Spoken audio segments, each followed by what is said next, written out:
Kontroversi pemindahan kuil Dewi Sri Patra Kaliaman akhirnya menunjukkan tanda-tanda reda apabila pihak pengurusan kuil menyatakan persetujuan untuk berpindah. Setiausaha Jawatankuasa Kuil Kartik Gunasilan berkata persetujuan itu dicapai kemarin hasil perbincangan dan rundingan bersama Dewan Bandaraya Kuala Lumpur DBKL.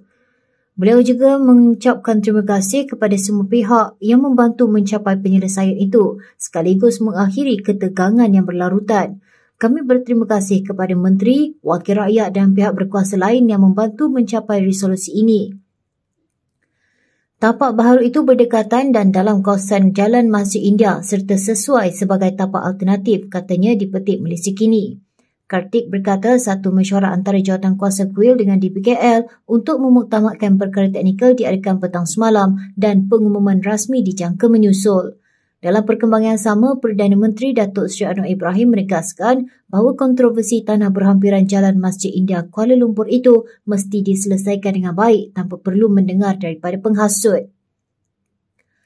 Beliau turut menjelaskan bahawa cadangan projek pembinaan masjid di Jalan Masjid India telah diluluskan sejak tahun 2019. Berikutan keadaan surau dan masjid di sekitarnya sudah padat. Bagaimanapun pihak tertentu dilihat tidak berpuas hati dengan beliau dan berterusan menyalahkannya. Saya tegaskan bila kebenaran mina masjid diluluskan 2019, tahu siapa Perdana Menteri masa itu. Bila diberi kebenaran pembangunan 2020, Perdana Menteri baharu ambil alih. Bila diluluskan mula bangun dan dibina 2021, Perdana Menteri yang satu lagi ambil alih. Tapi yang salah Perdana Menteri sekarang, katanya dipetik Harapan Daily.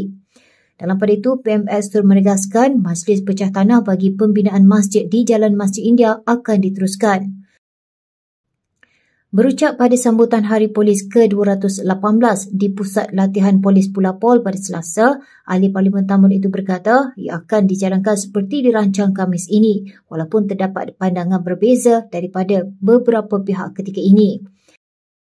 Anwar yang juga Menteri Kewangan turut mengesahkan akan merasmikan majlis pecah tanah masjid berkenaan biarpun dipertikai badan bukan kerajaan NGO. Sehubungan dengan itu, Perdana Menteri juga mahu supaya pihak pengurusan kuil Dewi Sri Patra Kaliaman meneruskan perbincangan dengan pemilik tanah iaitu syarikat swasta serta Dewan Bandaraya Kuala Lumpur DBKL bagi urusan pemindahannya ke lokasi lain. Kawasan-kawasan amalan di situ, masjid-masjid berdekatan, sesak, perlu ada tempat baharu. Jadi sebab itu saya akan teruskan untuk meletakkan batu asas di masjid pada 27 hari bulan Mac ini. Saya minta Jawatankuasa Kuil seperti mana mereka lakukan runding dengan baik, katanya dipetik Harapan Madani. Yang turut hadir Ketua Polis Negara Tan Sri Azharuddin Hussein serta para pegawai tertinggi PDRM.